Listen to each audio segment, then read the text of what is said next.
Well, all right, kiddos, it's time to sharpen up those edges and grease up your chains. We are going to live it up with mountain life. Dropping in 5, 4, 3, 2, 1. What's up, mountain lifers, lovers of snow and ropers of tow, shooshers and roopers and chairlift upload bloopers, ice fishers and Christmas wishers, prancers and dancers and snow cave romancers, après heroes and Robert De Niro's? Okay, enough of that. I'm pretty sure De Niro is not a mountain lifer. He's always welcome, but yeah, let's move on. Let's go to you. How about you? How are you? Are your boards waxed? Are your goggles still holding up for another season? Does your local hill have enough snow? There's never enough, is there? Not where I live. My name is Feet Banks. Thank you for listening to Live It Up with Mountain Life. Mike Janyk is on the show today. He's a retired alpine skier, a coach, a father, and an author who dropped his first book, Go to the Start, Life as a World Cup Ski Racer, this past August. And actually, Mike serves up more writing tips than any other author we've interviewed, if you're into that.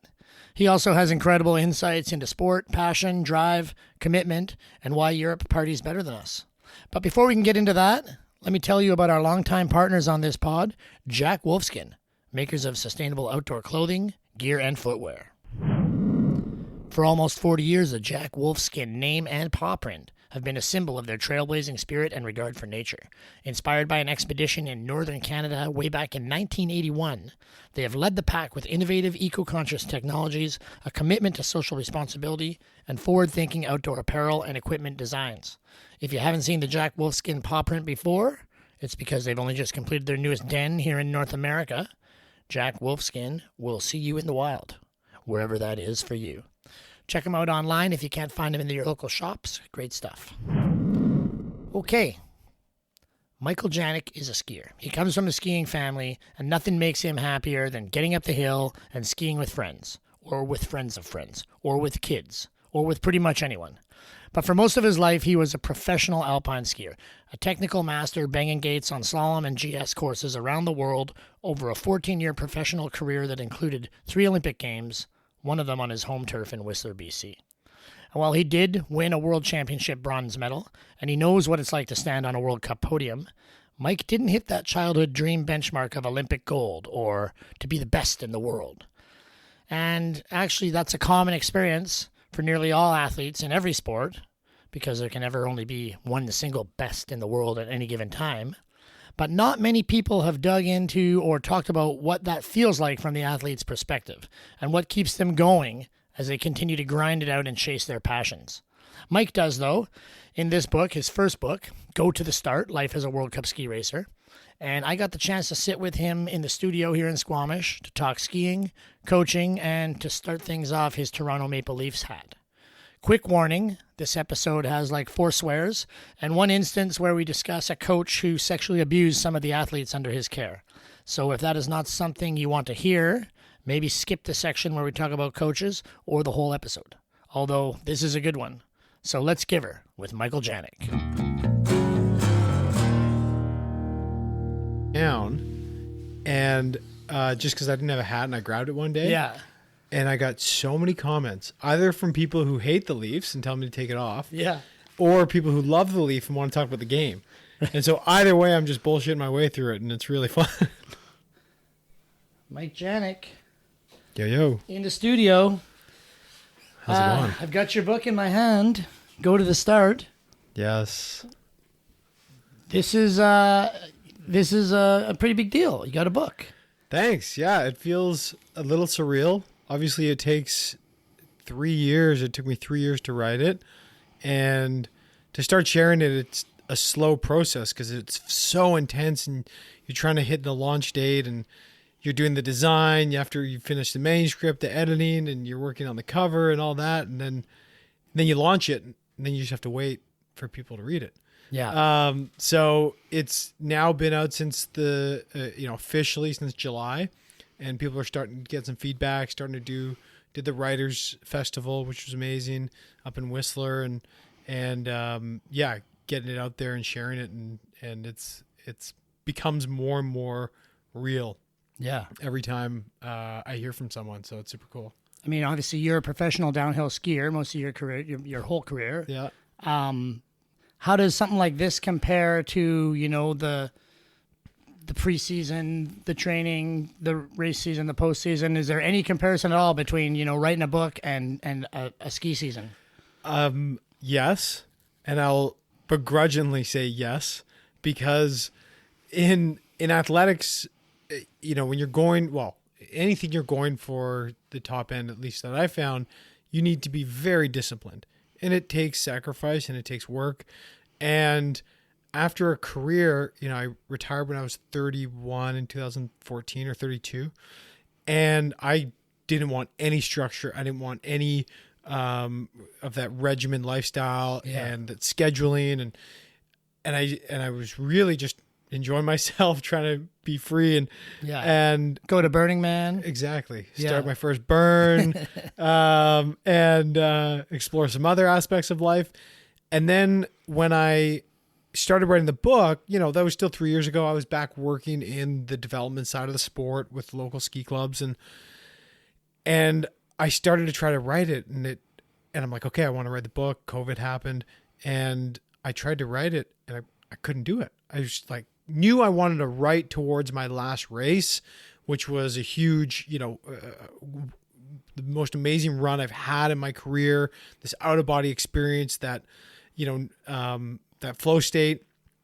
And I tried to write it, and I was like, where do I start? What do I do? And so I contacted a friend who's a ski writer and a journalist, and he put me in touch with a book coach. And that book coach, he's like, okay, this is what we're going to do. We're going to structure, we're going to map out your 25 chapters, and we're going to have you write a chapter a week. We'll have a call. We'll talk through what the chapter's about. You'll write it. You'll send it to me. I'll give my notes, and we'll move on to the next. And when he said that, I was like, oh shit. You're back in that world. I'm back in it. And so I, like I said, begrudgingly went into it, but I think that discipline is required, because I wrote, I was working during that time, and with a full-time job, and, my wife, and, you have a relationship and the stuff you want to do. And I would find I wrote from 10 p.m. to 3 a.m. That was the only time I found success at writing, because the world went away. And so you have to sacrifice, sleep, and the next day usually, and then that discipline to get it in. And I missed a few weeks here and there, but altogether that same mentality had to come back. It's interesting. I mean, we talked to a lot of authors here. Obviously, I'm a writer myself. Yeah. I got no books out, right? So I'm always interested in people's processes, for sure. Yeah, I wonder. I was trying to learn from others at the Writers Festival as well, and it does seem that a lot do have that structure in whatever they find, and if you can keep up with it. But maybe one day I'll be able to just I'm going to write a little bit, and it flows out of you. Yeah. Well, I think. One of the most, we don't want to give away too much of the book, because everyone should go to the bookstore and buy it. But please, one of the interesting things about this was, you had a long career, 3 Olympics, but there was never that golden TSN moment, right? So I think for 90% of the athletes, that's the story, right? And most people don't tell that story of just being an athlete, grinding through it, getting some good results, having some highs, and then fighting through the lows. So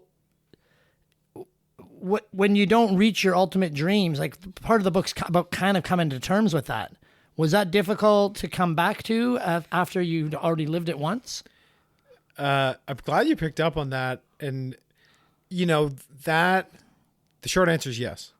It was tough. And I was actually I kind of opened the epilogue, but my friend who I raced with, he was saying you only make 80% of your goals, 80% of the goals you set. And I was going to open the book with I never won a World Cup. Yeah. But, and I was going through at the time, I was looking through my old notes and my old journals, and I found my old goal sheet from when I was, 13 years old. And when I was a racer at the Whistler Mountain Ski Club, and I had on there to win a World Cup. And that was it. It's win a World Cup, another one, win an Olympic medal. Yeah. And, those top end ones never came to fruition. Yeah. And so once I had to come to accept that, in writing it, because then a lot of it in the writing is that cathartic process, that reconciliation, that healing that you make of what that was. And honestly, I think even in 2010, I came 13th at the Olympics here. Hometown Olympics in my backyard. I'm supposed to be at I'm at the height of my career, 28, just a year off my world champ medal, and I came 13th. And it took me until writing this book, so almost a decade later, that I realized what actually happened, and that wasn't a devastating, blow. And in that time, I feel like as if you're trying to be the best in the world, you have to be a little crazy to think that you can do it, and you don't feel good if you're third or if you're fifth. But to actually come back and feel whole, that you went out, tried your best, you did what you could, and sometimes the chips don't fall in your place. We had weather, the start changed to a reserve start, and I don't know, there's a bunch of stuff. So, but did it take that long? Obviously right afterwards you're like, oh man, that sucked. But then also I'm still on this high and everyone's psyched for me. And then were the years after that, you still kept racing for another 4 years, right? Yeah. And after 2010, honestly, that was the last piece of my career that took me to heal in writing this book. Right. Everything else I did in a few years after, and even the whole general part of my career, I felt really good about. But that day, it took me to writing this book, because I also, the year after, that summer after, so we finished the year, and I was super depressed. And at the time, I didn't have the language to know about depression. Yeah. You feel like there's a hole inside of you that you can't fill. You try to fill it with, I was still ranked in the top 10 in the world, had a great contract, making money. I was try to party with friends. To some people, it's living the dream. Yeah. And that's what I would try to tell myself. I remember that summer I moved to Vancouver back from Calgary. I was hanging out with friends. I was, trying to enjoy the fruits of the labor, but there was still this huge hole. Well, the Canucks also lost the cup that year too. That probably didn't help. Brutal. We drove. It's funny. I was in Santa Cruz at the time because we were going on a surf trip to visit a friend, and so I wasn't there for the eventual riot. But that was another gut punch. But those elements that you take, it was so raw, and then so it takes so long. And actually, that summer I was injured. And there's one journal entry in the book, and it's my letter to my sports psych at the time, and I tried to retire. Yeah, I tried to hang him up because I was so down. My body felt so broken, and I was just like, F this. How can something I love so much be such a poison? Was what I wrote, and how can it hurt my body so much? How do I feel so empty? And so in this whole journey afterwards, reconciling, you start to see what's of real value that comes out of it. And it isn't the medals and the, although those help support the lifestyle, but there's some really deep moments there that you have with people, with yourself, as you're trying to be your best. Another part of it, you mentioned the sports psychologist, and I know, with the rehab, with coaches, like some of these support characters fit for you and others didn't. And I think about that, like how, when you're in it and this is your coach, and if it's not a good fit, like how do you navigate that as an athlete, especially as, a younger person? It'd be easier at our age now. Yeah. But when you're in your mid-20s or young 20s. I think that's a really good point. And with, even with other, you see it now other sports, and when you're on a team and the coach isn't right, and I don't think I was good at it at all. And in the difference in skiing than professional sports is we have to race for our country. You can't get traded. A coach can go coach for another country for sure, and another team, but then they're uprooting, maybe their life as well. And so I didn't know what to do other than, you're referencing, I had a coach who was worked really well for a part of my career, and then it wasn't working. And you basically have to get your elbows out, or I felt like I did, and try to fight for your position and your vision and your way. And it's really, really tough. And you see it in ski racing when athletes are at their best, and they have that power, that freedom, Right. if they're the best in the world and they can make those moves. Other ones, like I remember listening to an interview with Axel Lund Svindal, who's one of the best Norwegian, best ski racers of all time, but Norwegian. And he spoke, totally different than my mentality of like, you can learn anything from anyone. And it's just how you approach it. And I was like, oh my God, he's way more mature than I was at the time. So it's something that you're not taught, and now looking back now that I'm back and was working with young athletes, you hear complaining about coaches and, I don't like this coach. I mean, even when they're 10, 11 years old, and they just may not connect with them. And that's important. Don't get me wrong. It is important that you feel inspired, but you can feel way too attached to a coach. Right. If that's the case. And if you have a mentality of like, hey, what am I learning from this person?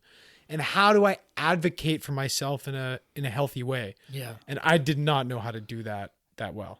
So. And I feel like your generation and earlier, a lot of the coaches came from, the kind of strict European regimented way. And yes. and some of those coaches were assholes that would, beat their own kids, or, we know of a local racer who was actually abused by the coach. Yes. Yeah. When you stepped into a coaching role, like, does that sort of thing weigh in your mind? Like, I know what kind of coach I want to be, or I'm going to base it off someone that worked for me, or how do you step into that role knowing that there are shitty people in the world, and you want to avoid that? And that's really hard to reconcile with that. There are shitty people, there are assholes, there are dangerous individuals that are predators. Yeah. And it was so prevalent. I mean, my sister was on the ski team her first 2 years with her coach was Bertrand Charret, who's now in jail or was convicted of sexual abuse of her teammates. Yeah. And luckily she was not a part of that, but that is burnt into my mind. My mom went to the police in the 90s in Whistler and was the only one to report him back then. But because my sister wasn't the one individual that was abused, they couldn't do anything about it. And so, I'm around the dinner table back at home and see my sister in tears, my mom in tears. And that really plays that's burned in your cells, your body. For myself, I definitely had coaches that were a strong, strict, like his European style or old school style, but there's respect there. And let me be frank too. The ones I connected with, they probably felt like abuse to my teammates who didn't connect with. Right. And so it's a really fine line. And then I had one coach who was awful, I thought, but he was having success with another top athlete. And so now when I come back, you try to be like the ones that really lifted you up. I mean, it's hard probably to not separate that. Yeah. You try to be like the ones that lifted you up, all those little things that they did. And you try not to be like the ones, that were terrible, but also fill what was missing. And I don't know, in the last 8 years or so that I was coaching, or 10 years since I retired, there are probably times when I didn't, may have come across poorly, but it had to be always on the front of my mind, that I was trying to strive for better and, be open, and it's shifting, and that's the only way forward. I wonder if the kids are shifting too. You hear about helicopter parenting, and the kids have it so easy now, and in our days you just had to put up with it. And does that pose a new challenge? That, like, is there a whole new aspect of managing other people rather than just focusing on the athlete? Yes. Yeah. 1,000% yes. And sometimes it's out of love, the parents, and Yeah. it's not just a helicopter parents. There's the snowplow parent or lawnmower parent where they're fighting battles for the kids. And I heard this great term. You instead of a helicopter or snowplow parent, you want to be a lighthouse parent, where you're the beacon for how to behave. Right. And that is probably the best thing. If any parent is just like, they are watching you, and the kids are so hyper aware on what you're validating in them, what you're praising. If you only light up when they're having success and you're hard on them when they're not, but you don't see the work they did to get to the start gate, which is, a lot of that element of go to the start is like the courage to even get to that start gate is huge. And so to be so aware as a parent on what lights you up in your kid and how you show that, because if you're highlighting when they did a good, how they were as a sports person, did they say thank you to the officials? Did they thank the coaches? Were they a good teammate? And then how much effort did they put in? Those three in that order should be the focus, because the greatest things I heard my old teammate from the US, or not teammate, but guy I raced with, he's working down in Sun Valley with the ski club. And he said, we used to do sport for health, and now we need more health in sport. Right. We talk about well-being and health in sport, and you're like, that's weird. Yeah. But it gets hyper competitive at young ages, and it really skews the mentality. I mean, anyone, a young kid, a professional athlete, you're going to have good days and you're going to have bad days, right? And some days Yes. it's going to click. And you talked about that last race being in the flow state. How much of that was because you knew it was the last race? Like, there was the pressure was gone. I had that question. A friend asked me that, but I still felt the pressure. Right. I wanted to win.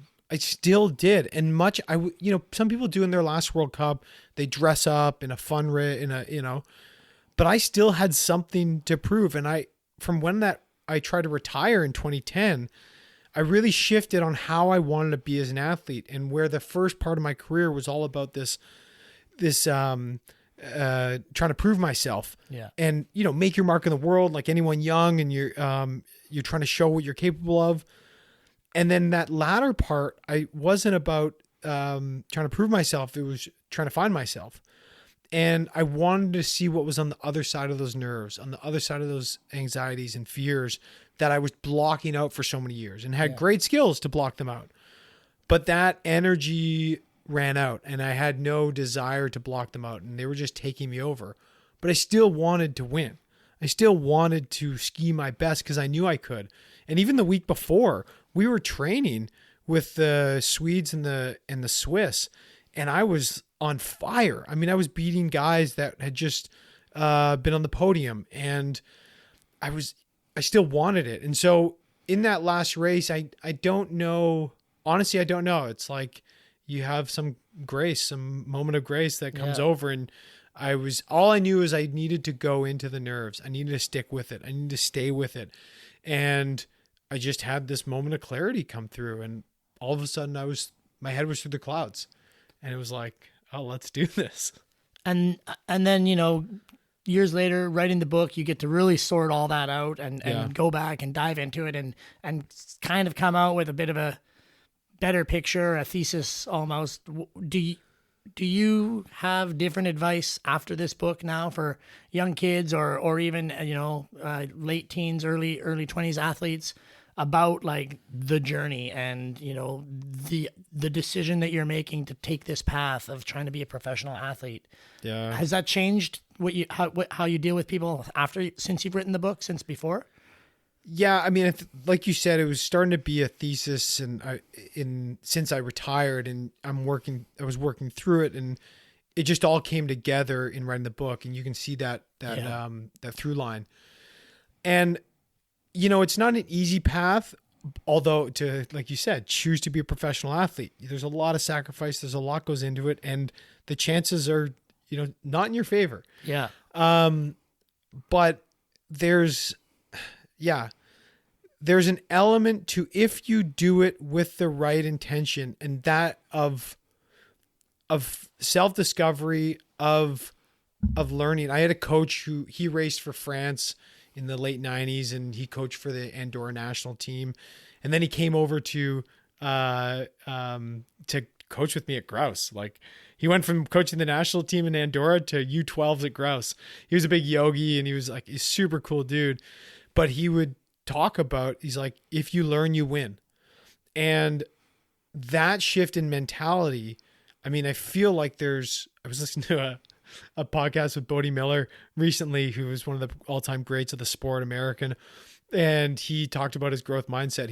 He has a really unique upbringing. And he talked about maybe it was partly his mindset to having his parents leave out, jars of mushrooms and doing it as a kid to change his brain. Like, he literally talked about that and his approach. But I really think, like, hearing him in an interview talking about, like, I just want to go faster. How do I make this work? How do I do this? And when we can identify with that process, not on the result, that's what ultimately makes it worthwhile. Because I've known, and I'm sure you do, professional athletes who then have this great success, but then don't find happiness in their life, or they may have drug addiction or suicide or depression or alcoholism.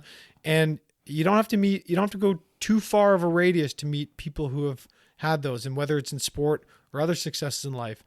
And so to have an approach of, if you learn, you win. How am I expressing myself? How am I using this for self-discovery? And again, was working that way. The end of my book, end of my career, easier said than done. But I think that way we're identifying with what's truly the art or the creativity, and not the external thing, the result. Yeah. We talk about upbringings, and you mentioned your sister, right? A decorated racer as well. Your family, growing up in a ski town, your mom was an icon of the community, selfless. I believe she started the Blackcomb Ski Club and was constantly working, for the others in the town. Yeah. How big of a role did that play, you think, in your success, just coming from this family in this area? Well, I think the area, the area, and, I speak to my upbringing or my era, and there was so much community support, and because, my sister and I have a younger sister who didn't pursue ski racing, but it took a lot for the family. We had to make a lot of sacrifices, and there was at certain parts of the way, some community members that really stepped up. And not only that, but we had like a ton of friends that were also pushing. And then from my mom, my parents, my dad was super supportive, but that energy that selfless energy that my mom had, I do not know, she's passed now. I don't know where it came from. I remember asking her, she had, cancer, passed away 6 years ago. And near the end, I was like, where did your energy come from? And she just said, I don't know, and it just came out of her. And so she did say one thing when we started. It was our choice. She skied with us. We obviously learned to love the sport, to learn the outdoors. She talked about when we played tennis, receiving the ball with love and returning it with love, and some, at the time, really far out stuff. But the one thing she said when we said we wanted to be join the Whistler Mountain Ski Club, pursue this dream, she said, okay, if you do, you have to commit. She's like, it's your choice, but if you choose to do something, you commit. And that's what really stuck with me. And it was never, there were hard times, but there was always a chance to pick yourself back up. So that resiliency for sure came, and then always looking to the greater community and how you serve it. But I still feel like I'm living up to my mom's ability in that way. Well, big shoes to fill for sure, but you've got some time. Yes. So were you always Whistler Mountain Ski Club, or did you ever were part of Blackcomb Ski Club? Oh God, no Blackcomb, no. Your mom started it. She was part of I wonder the origin story there. She was in the beginning. She was there. But I had friends in the Whistler Mountain Ski Club, but I do love now. We still have good riffs between myself, Robbie Dixon, Adam Smythe, and Broad Thompson, I think. Those three Right. were Blackcomb. Right. And so we'll still give some good jabs there. It was a real rivalry back in the day. Yeah, absolutely. And which was super fun. I mean, that's also a piece of competition. You know, competition breeds higher levels of success. But when we said the Westmount Ski Club, I think I had good friends that I was going to school with that were already there. Right. And so we just, you follow your friends. Yeah. Yeah. It's Blackcomb Mountain Ski Club's gone, isn't it? Yeah. It's all amalgamated. It went into one. I can't remember if it was like, I want to say if Broderick Thompson was in it, but maybe 2000-ish, early 2000s. Right. Now it's is it the HR, the cabin for Whistler Blackcomb? But the cabin's still there. The cabin's still there for sure. Yeah.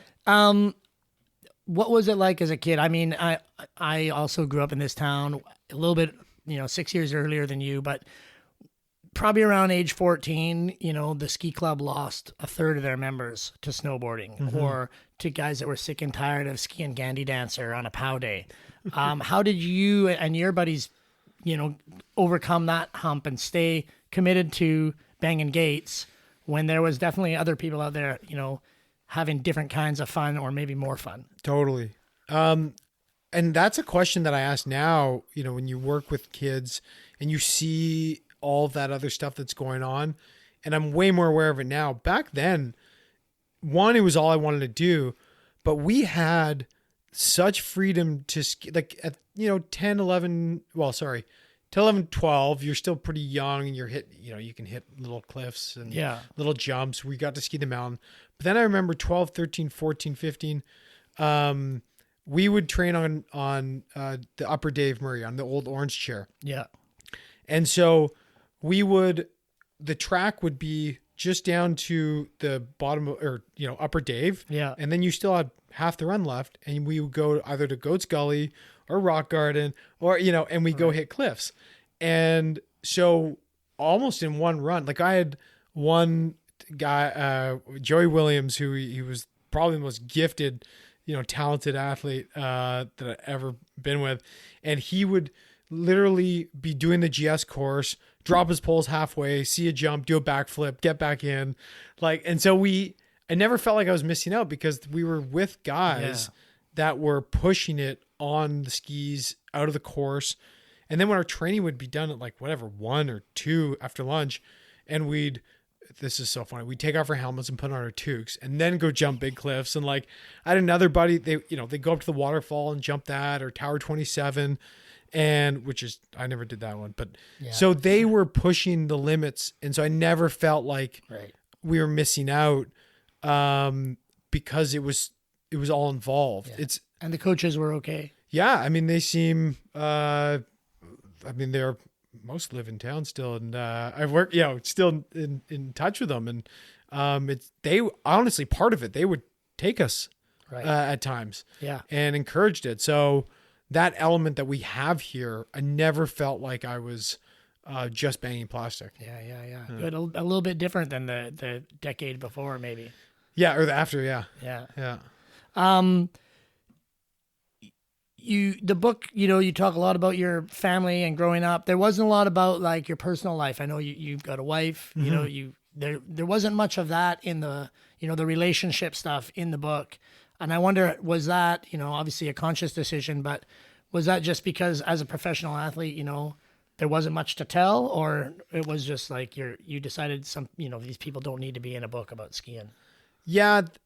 Well, my wife, I met her after I retired. Right. But relationships, I did, I have one girlfriend throughout who also raced for, majority of my career for 5 years. And the other relationships here and there, but there were some things I wrote out, and even whether it was party stories or, when I actually wrote them out or where I could fit them in, they just didn't fit the book that I was trying to write. Right. And I actually had to learn that from my book coach and my editor. And there were some really good stories that they couldn't fit, that they just felt like they were being shoehorned in. Yeah. And they, the through line for it and the storyline ended up being about that inner journey, the nerves, the anxiety, Yeah. transforming as an athlete. And so there's probably, like I was saying, my girlfriend at the time probably played a huge role in probably regulating my my nerves. Just someone that you can confide in and comfort but it just didn't to then to build it up, that character, and retell it. So that was a tough thing where you're like, these people played a huge role in my life, and yet they don't fit in the context of the book. Yeah. Obviously an important book to write for yourself, but did you have an ideal reader in mind when you were writing it? Is this a book for a teenage kid who's thinking of taking that path, or is this a book for, somebody who's in love with ski racing and wants to go behind the curtain, or did you not think about that when you were doing it? My book coach told me early on, he said, write it for someone in mind, and hopefully it can connect with everyone. If you try to write it for everyone, it'll connect with no one. And so he pushed me. He's like, well, who are you writing this for? Who are you writing this for? And what I really came down to was my younger self. Yeah. And, really my 23-year-old self-ish, around there. I'd had some success. I thought I knew everything. And then, I went through some loss and dark periods. And I was writing it almost as a roadmap on how to get out of there. Right. And that there was another side, that there was light at the end of the tunnel. And so I really try each time. It was like, how is this helping my younger self, that 20-year-old self who's like, wants that success, wants that achievement, but thinks there's something more, thinks there's something else that could be at play here. And so that had to be when I was editing too. Like I chopped away, 50,000 words. And it just had to keep coming back. Who am I writing this for? Because you want to write it for everyone. You're like, oh, this could help out this person. This could help out that person. But then, like my book coach said, it misses all the marks. But now when you hear, I've had a friend's kid who just started racing a couple of years ago. They've been reading it, and she shared that he loved it and loves that story, that like you said, that inspiration piece. Then another friend whose kids older and likes the roadmap of it, had current athletes talk about it, they enjoyed it. And then just people who enjoy the Olympics and enjoy those stories and like the mental health aspect to it. So that's super cool, but I don't think that would have happened if I tried to write it for all that. You talked earlier about your journals and keeping track. Was that something that you always did your whole life? Obviously you know how to write. Was writing and journaling part of your whole life? Or did that only start when you're traveling? Or? I was not good in English in university, in high school. Not my forte. And I would do ski journals. Like I would journal about my technique and what worked, what didn't. But emotional stuff, nothing. And it wasn't until in that first journal entry really was that retirement letter. And I had a lot of back pain, and I had read this wonderful book that put me on a great course called Healing Back Pain: The Mind-Body Connection by Dr. Sarno. He's a doctor who's passed now, but he was pretty big out of New York in the late 90s and early 2000s. And they talked about the psychosomatic connection between chronic pains and repressed emotions in the unconscious. And when I first read it, I was like, oh, this makes a lot of sense. But then I'm like, no, my pain's different. I'm an athlete. And then I start hearing people who have had positive effects. Like I was a big Howard Stern fan during those years, and Howard Stern talks about that Dr. Sarno, he did a huge part in healing him. And so when I got really low, that's when I was like, okay, I'm going to write. And that's when I started really writing my emotions, and just raw emotions and stuff that you feel awful to say about people but you're never sharing it, right? But even to write it to yourself, you're being super selfish and you're just like, this person's a jerk and they suck and I feel that, but you're getting it out there and you're starting to uncover it all. And so through that, I wrote pretty much every day for the next 4 years. And then that helped that process. Yeah. And tap into what's actual emotion, what's an actual emotion, or what's just on the surface, what's really going on. And that was really the beginning. Yeah, well, it's interesting to come from, I mean, there's a huge difference between being a writer and doing well in English. Yeah. But you definitely honed the skills in there somewhere, right? Thanks. Yeah. When I retired from the sport, I joined a writing circle in Whistler. Right. And for those who know, like Brandon Barrett was in the writing circle, which is amazing. Learned from him. Ira Pettit was great. No, did I pronounce it right? Anyway, yeah, Ira. I think so. And another, actually a mom whose kid was a ski racer. Larissa was there and a couple others. And so I was learning how to then structure it, and from that, I was also doing stand-up comedy at the Crystal Lounge, right? Which was like the greatest stand-up crowd No, they're a tough crowd in there. Oh my God. Half the people were there just to drink and half were there for comedy. Yeah. And the amount of fights that we almost saw between comedians and like people telling them to shut up. Yeah. It was so good. But learning how to structure jokes actually helped me to learn how to write, because with jokes, it was like, get the premise out. Don't just tell the story and then the audience is waiting because they'll throw a beer at you. Yeah. And so it's like, get the premise out and then support it. And so that aspect of writing jokes really helped me structure in the chapters. It's like, what's this chapter going to be about? Get it out, then support it. Tell the stories and then fill it with color. So those two aspects really helped the writing circle and then the comedy hone my skills. I come from a time, and you definitely will recognize it, where, the whole free skiing thing, those guys started wearing FIS sucks t-shirts on the glacier and all that. You've obviously had decades of experience with FIS, with the Olympic Committee. There feels like there's a breeding culture of distrust of some of the things around there. And I don't know if you want to speak to it, but what are your thoughts on how those organizations, they have to control a huge thing, but do you think they could be better? Well, I think we can all be better. Yeah. And they are, like you said, they're huge organizations. Like I was on the FIS Athlete Commission for 4 years, and I went in, and that was when they were changing the ski rules, and we were like, we didn't like them, and we were wearing FIS sucks stickers. Yeah.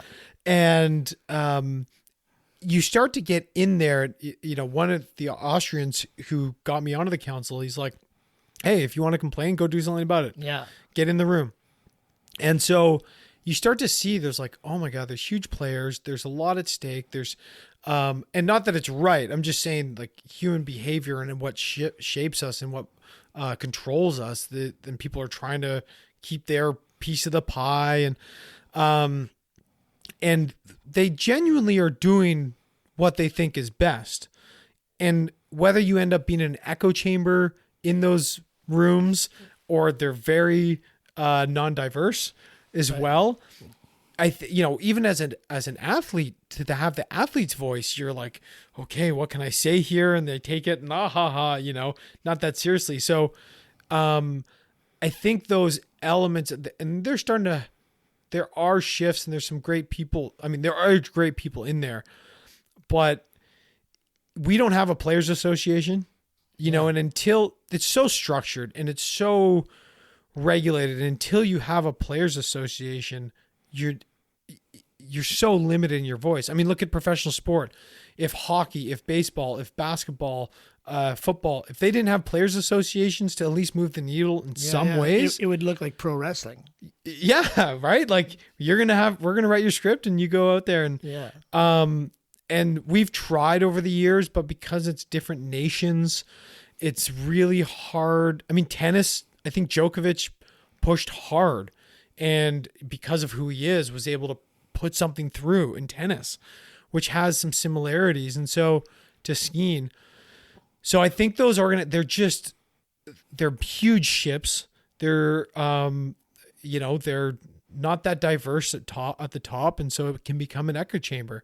And even now they're trying to make changes but until you're investing back into the athletes and in meaningful ways, with either prize money or support in, injury support. Cause if you don't have a great nation behind you and you get injured, you could be out. And so it's, it's challenging. It's definitely a lot of moving parts. Yeah. I'm not sure. I don't know if those guys should be running snowboarding, but it seems like they are. So yeah, I mean they definitely picked up on a lot of the sports, and they like slopestyle. Yeah. And I mean they have the Olympics, right? And to be a part of the Olympics, they're part of FIS, and that is a lot of the draw to make money. And for the athletes, unless you're in film, like for freestyle or free ride, you have the Olympics. I mean, look at Jamie Anderson for the U.S., like incredibly decorated. Without the Olympics in big air or, big air snowboard. Yeah. You don't have that same fame. Yeah. And so it's not wrong to go want that as the athlete. But to have a voice in it. And sometimes I feel like they have more ability. They have different tours, like the Do Tour, Sure. as well, to go back and forth. But yeah, unless you have a strong organized players association, I feel like it'd be tough to move the needle a ton. As a skier, I mean, talk about, over here, everyone gets excited every 4 years, right? And they care about, there's definitely core, downhill ski fans that are going to watch it. We used to tune into CBC, Wide World of Sports, on the weekends. But compared to Europe, like what's the slalom athlete in Europe life like compared to the ones here? Yeah, they're the big thing. You're definitely a household name. And more in, Austria, Switzerland. I mean, Austria is the mecca of it. Everyone's watching all the World Cups. And they're more, even in Quebec too, they're more into their amateur sports. Like I'm always blown away in Europe. They're into pole vaulting. They're fans of, they know who's doing well. Yeah. Like track, athletes, and, ski jumping's huge. Biathlon is some of the biggest ratings that they can have. And so it's fun. It's super, super fun. Yeah. Huge crowds. Yeah. You get 80,000 people out for Kitzbühel, 50,000, at a lot of the races. And it's like, you feel like a rock star, and it's really cool. It's really fun. And to be able to meet, all the kids are out, you meet, all the different levels of fans. Fan clubs drive in. I'm always blown away. They drive in hours on buses. They're all kitted out for like their one athlete that they, hold up they bring all the gear for. So it's a moving circus with that, and it's super fun. What do you think it is out here? And in particular, it sounds like out west. Have we just got too many other things to do, or like? Yeah, I mean, I look at myself, and it's hard to follow because it's a different time zone. Right. And so, we follow football, hockey, the ones that are played for us, but even tennis. Yeah, it's just, maybe there's other stuff going on. I mean, I look at myself as a sports fan, and I try my best, but yeah, it's tough to keep up if you have other things going on, and we're out, in the outdoors. So it's dissipated a bit in the culture for sure. Here in Whistler, in the Sea to Sky, we have these great legacies from the Olympics. We have a bobsleigh track. We have a ski jump. We have housing.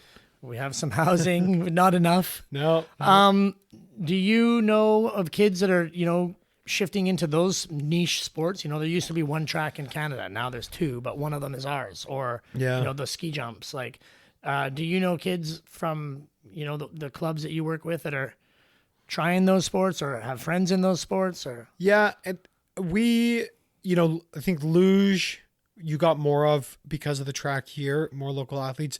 Bobsled, you have to be quite a specimen, right? So I think they'll attract you from wherever. But luge, skeleton, and cross country, like that legacy of the cross country the Nordic Center up there is Yeah. amazing. Kids getting into biathlon more. The thing with, I mean, the jumps now are, I don't know how much they get used, but the thing with sport in Canada is that we're so fragmented, and we're in Europe. It's like one governing body that's running it, and everyone can do all these other ones. They coordinate, they may coordinate schedules so that you could go do a few different sports, but we're so fragmented. And here. how long does it take you to drive across Germany? Yeah. Like 7 hours or something? Exactly. Right? Like imagine if a kid in Winnipeg wants to be, a luge athlete. Yeah, the demographic, the geographic of where we live is a real challenge. Yeah. And so, even just within this valley, each sport organization is trying for their piece of the pie.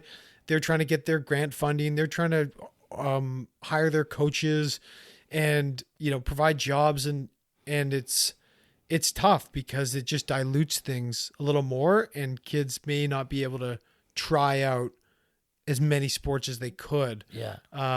If it was centralized, but How many ski days do you think you'll get this winter? I mean, if it ever snows. well, this winter is maybe going to be my first winter off. Right. We're taking some time. My wife and I and my young daughter. We're going to take a trailer and go down to You're California. going down. How old is your daughter now? She's 17 months. Oh, perfect. So yeah, good fun. And so we're going to try to do a few early days, Yeah. and then in the spring, Yeah. we'll come back in the spring. But You still have the passion for it to just get out there, and she's a little bit young to take the kid, but close. yeah, in the spring she'll get out. I love, like, what I love the most. I mean, I don't need to go up ski now on opening day. Yeah. And whatever, but on days when it's even just a nice day, it doesn't even need to be snow. I love going with my friends and just seeing their enjoyment and playing around with them. Like, the play aspect of skiing and being on the mountain is so fun. So I'll go out with anyone. Like, Yeah. I'll go out with beginners. I went with a bunch of my friends and was helping their partners ski and like teaching them. I had a blast. Like, whatever, we're out there having a good time. And those rare occasions when I do get with a good friend or group of friends that can send, that's quite special.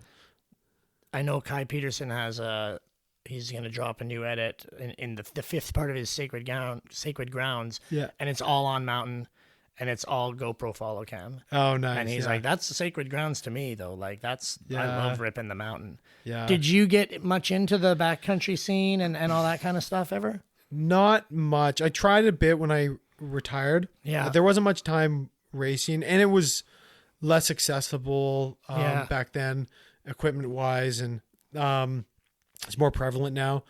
But I did a little bit, but not a ton. I did a few like backcountry trips, and which was super fun. I love it, but I never made that push to feel like I'm safe enough on my or with a friend or whatever. I needed to be with people who are way more experienced than me. From a fitness level, after all those years of, regimented training and gym time, do you still feel like an overbearing sense of pressure or shame if you don't like get your exercise in? No, I quite enjoy being sedentary. I did get back into the gym the other year. Like, I didn't go to the gym for a while. Yeah. I got really neat, and still have a good yoga practice. And that was super essential because my body was really banged up.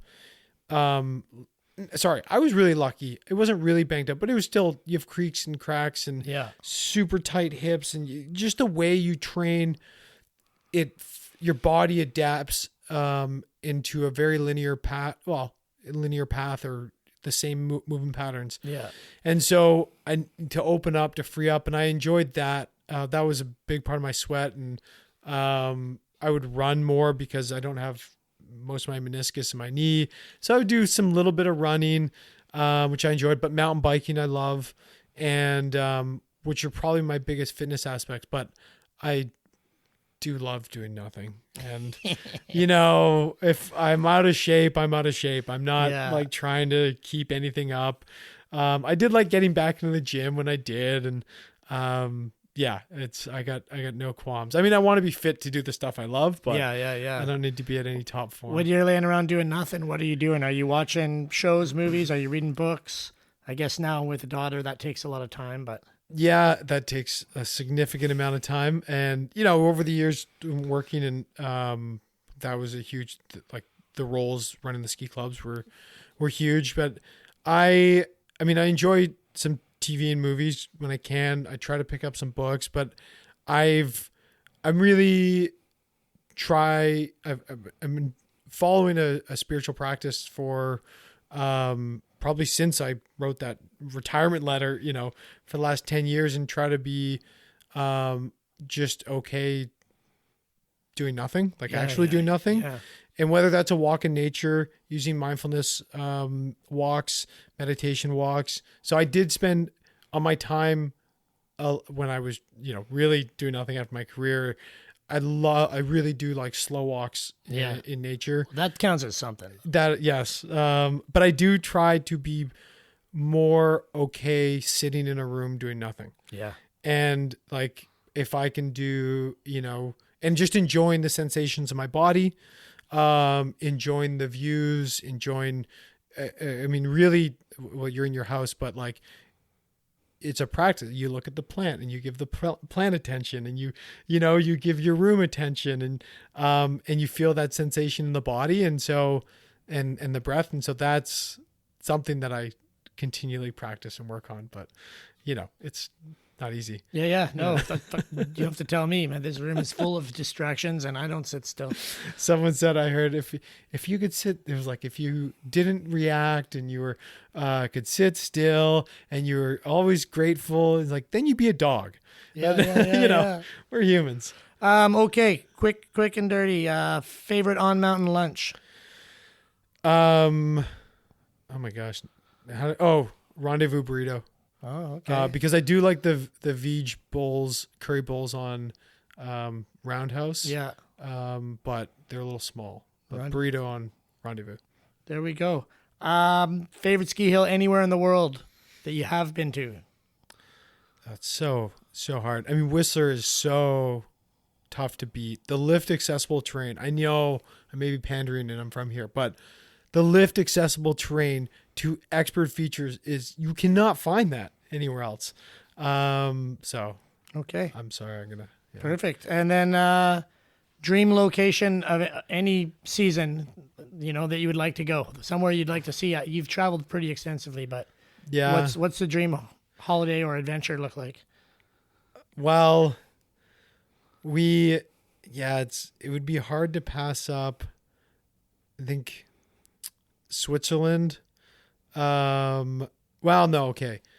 Italy, Swiss, the food in Italy, the skiing, but there's usually not a lot of powder. Yeah. Have you biked over there? No. Yeah. No. I mean, I don't really bike, but yeah, I think people do. Yeah, I think a lot of people do there. Although we did have, that would be just like to go there with my family. Yeah, to do whatever you want. It could be scuba diving. Oh, I see. It could be anything. Well, then probably the beach. Okay, yeah. I thought we were talking. No, beach counts. I want to go. Well, I'm going to try to do that this summer, but go down and just spend a month or two surfing, and away from the snow if it's anywhere. Yeah. Any last words? What's one thing people should know if they want to do anything of substance in their life and find themselves on a good path? Just an easy question like that. It's something I heard that it does require, like, there are realities. It requires, if you want to do something, sacrifice, dedication, a level of commitment, the work that goes into it, at least from my perspective, is significant. And I'm probably anyone who's dedicated to their craft. And it's a love, it's a joy, and sometimes it doesn't feel like work. Sometimes it does. So there is a level where you're like, you're gonna have to sacrifice some stuff and work. But I would try to encourage a reflection routine in the sense of like, what is it that you want to be, that you want to bring through? What is your voice asking you? And sometimes you have to copy others to try to find that. And I listen to interviews from athletes I admire, and, you know, when they say that and they embody it. And I don't know if I always did. I think there are times that I did early in my career, times that I didn't, but I think that's really important. It's like to know what is your song, what is that your gift to the world that you want to bring. And if you can connect to that, then that work isn't a sacrifice. It's, you know, it's part of it. So, yeah, that's what I got. Find the passion and work at it. So Michael Janyk, the book's called Go to the Start. Where do people get it? You can pick it up at any local bookstore, support local. If you're in Whistler, hit up Armchair Books. If you're in Squamish, the little bookshop here. But you can also buy it at any online retailer, Indigo, Barnes & Noble, Chapters, Amazon. You can hit my website up. But yeah, wherever books are sold. Well, perfect. I think we got it. Wicked. Sick, bud. Okay. That was awesome. Thanks, Mike. Everyone should go buy his book for the aspiring athlete of any sport that's on your gift list. And if you need more gift ideas, or you just feel like you need to consume more, we have a gift shed post over at the Mountain Life website, mountainlifemedia.ca. And I know for a fact there are fancy new Mountain Life toques for sale in the Mountain Life shop. They call them beanies in the description, I guess to make it easier for our American shoppers, but I assure you, they are toques. Beyond that, winter's here, Mountain Lifers, and although we could definitely use more snow out west, it's a good time to make sure all your gear is in good shape before you head to the hills. So check the straps, check the screws, the zippers, duct tape up any new moth holes, and have fun out there. The days are short in the mountains this time of year, but the alpenglow is all time. And remember what Glenn Plake always says, if you can't have fun riding ice or bumps or groomers, you probably don't really know how to have fun at all. Big thank you to Shirai Rules for the voiceovers off the top of this pod, and to Adrian Gendro for the guitar licks. And big thanks to you, Mountain Lifer, for listening. So take it easy out there. Let the landings fill in. Take care of yourselves. Take care of each other. And please, leave the winter campsite or the hut, the cabin, the party, or even your own neighborhood better than you found it. We'll be back in a couple weeks.